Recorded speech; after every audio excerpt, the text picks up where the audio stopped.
Hello everyone and welcome back to FantasyFootballFix.com and to what is the penultimate episode of Eddie versus the Algorithm. My name is FPL Phillips and this is of course the series where every week I take on the computer generated team by the Fantasy Football Fix algorithm with a team put together of my own for a free hit in that specific game week to see who can come out on top in terms of points for that week of the season. Now game week 36 is currently still ongoing at the time of recording. It's Thursday and we've still got the North London derby to go. So some Arsenal and Spurs players in both my algorithm team and my team who haven't featured yet. So we need to add on that score next week before we do the Game Week 38 video. We'll recap 37 and 36 before we do the final two teams of the season. And it is very, very tight. So Game Week 37 and indeed today's game in Game Week 36 could make all the difference with regards to who ends up winning the season as a whole, myself or the computer. But without further ado, let's get into it and have a look at what is a very strong free hit team for Game Week 37. A lot of people playing the chip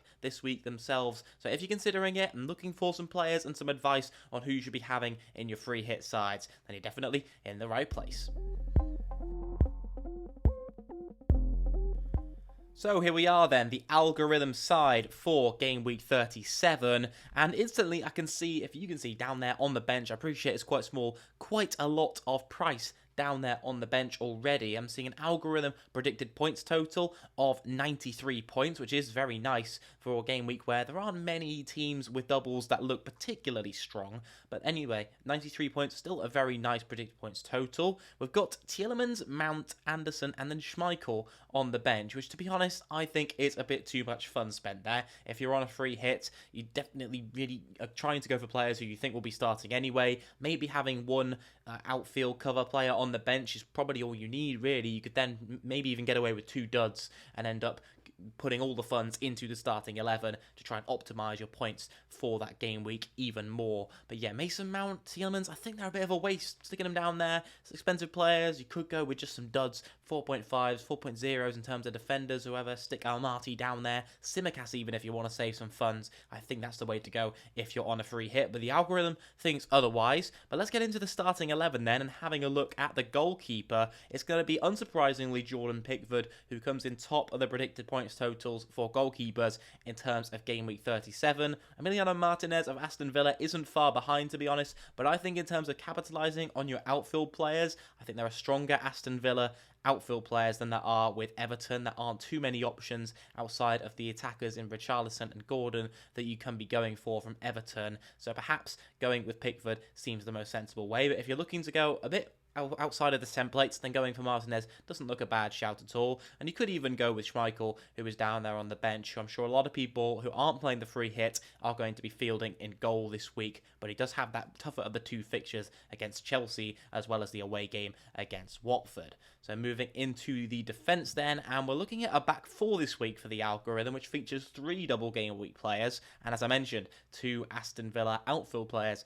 in those defenders, going for both fullbacks in Luca Dean and then Matty Cash as well, who both look pretty similar in terms of attacking threat. Matty Cash looking more on the goal threat side, and Dean looking strong on the assist side and creativity aspect of the statistics. But either way, having both of them in your team doesn't look a bad option at all for this week. And then a lot of other people I've been seeing of having another Liverpool defender or someone like that in alongside. But the algorithm's not gone for that. It's gone with Reece James, and it's also gone with Mykolenko of Everton, who I've been doing a bit of research on and does seem to have recovered from what looks like it probably was just a bit of cramp when he was substituted in Game Week 36. So there shouldn't be too much to worry about there. And if you're looking like you might want to go for a double up, or you're going with Martinez in goal like I could suggest, then going with Mykolenko as an outfield Everton defender looks a very nice option. He of course grabbed that goal in Game Week 36 and is looking like on pretty decent form with 2 games against Brentford and Crystal Palace, looking nice for clean sheets as well. I'm definitely not opposed to going with him, and you could even just field the back 3 of Dean, Cash and Mykolenko if you're looking to save cash and put that into the midfield and forward line. Reece James is an interesting one. I think the Leicester game isn't as easy as it seems on paper, maybe other game weeks of the season. Leicester, of course, out of Europe now, looking to just go with on the league. And to be honest, although Reece James, of course, looks fantastic, getting those crosses into Lukaku, he looks such a threat and could have scored even more points in game week 36. Which side of Reece James roulette will we come out of, really, is what depends on game week 37. But a very nice differential. And of course, if you do have him in your normal teams right now, still a very good pick. And the algorithm's clearly backing him to do well in game week 37, despite the fact he doesn't have a double game week and not one of the easiest fixtures you would suggest in the league. With Leicester not being inside the bottom 6 or 7 teams in terms of expected goals conceded. So they're looking decent in terms of those statistics wise. Not the worst of the worst teams. In midfield, then, we're looking at a midfield 3 for the algorithm this week, which features 2 Crystal Palace players in Wilfried Zaha and then Conor Gallagher. And to be honest, I'm not sold on Conor Gallagher. I've been looking at the Crystal Palace midfielder statistics, and Gallagher over the last 7 game weeks, so since game week 30, he comes in actually rock bottom in terms of expected FPL points per 90 out of all the Crystal Palace midfielders who have featured for a decent number of minutes. He's behind Zaha, Eze, Schlupp, and even MacArthur, who's down there priced at 4.3. So I would not be putting Gallagher in my free hit team myself. Wilfried Zaha, on the other hand, looks the best of the bunch, with 6.8 expected FPL points per 90 in that same time range since game week 30, which is way ahead of Eze in second on 4.27 per 90. So I think Zaha's a great option to go for, and potentially even a captaincy choice that you could consider for game week 30, where there isn't really a standout option.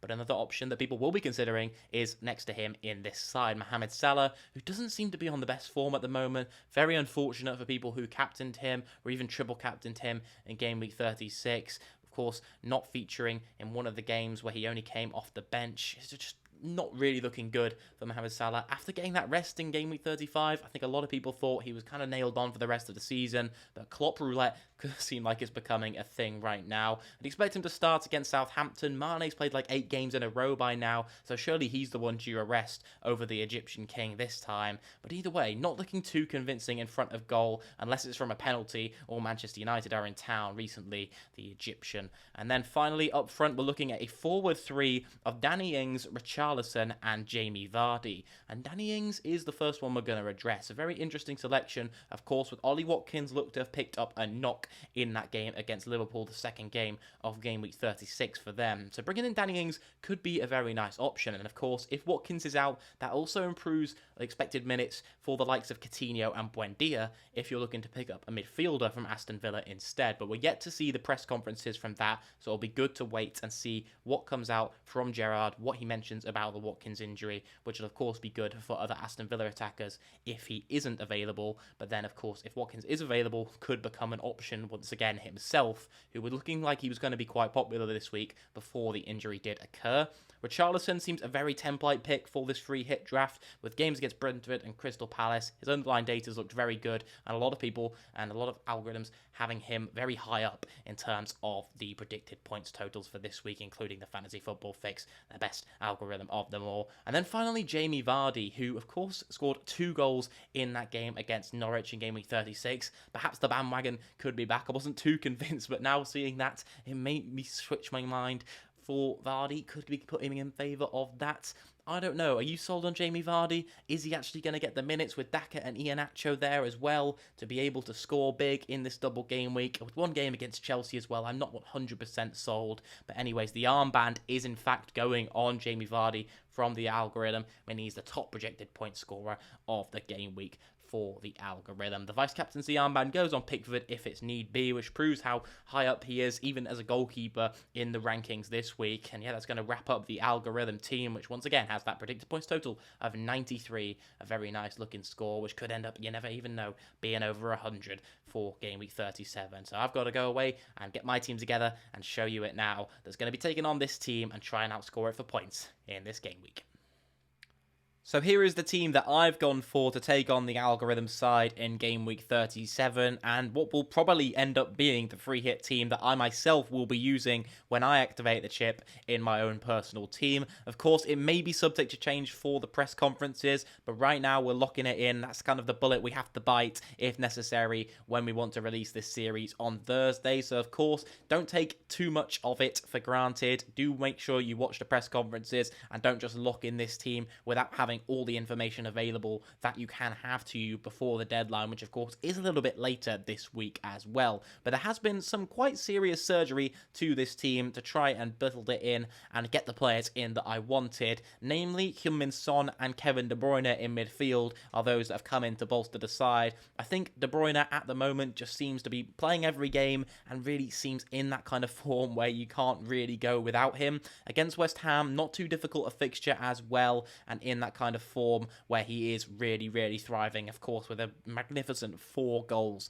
in that game against Wolverhampton Wanderers. I've also gone with Son. There was the debate around Son or Kane, or Son and Kane, and sacrificing De Bruyne, but I think yesterday just kind of set it in stone that I do want Kevin De Bruyne in my free hit 37 side. And then Gordon's come in just as a bit of an enabler to double up on that Everton attack with Richarlison, with those games against Brentford and Crystal Palace both at Goodison Park. And then we've gone with defence, changed it out, taken out Mykolenko, which to be honest I did kind of want him in. A bit of me does want to still go with him, but I've gone with Robertson. I could afford to upgrade to him. I perhaps would go Trent, but to be honest, with Robertson getting the rest and Tsimikas playing that game in game week 36, I think that Robertson should probably be set to play the rest of the season as long as the FA Cup game goes okay when Liverpool have that. I've also stuck with Danny Ings, stuck with Zaha, stuck with Mohamed Salah as well, who takes the vice-captaincy, but the armband this week is going on the Brazilian up top. Hopefully he can bag some goals against those two teams that do look pretty good fixture-wise for game week 37. So yeah, that's going to wrap up Eddie's team. That's just about it. Let me know who you think is going to win as always. Are your team algorithm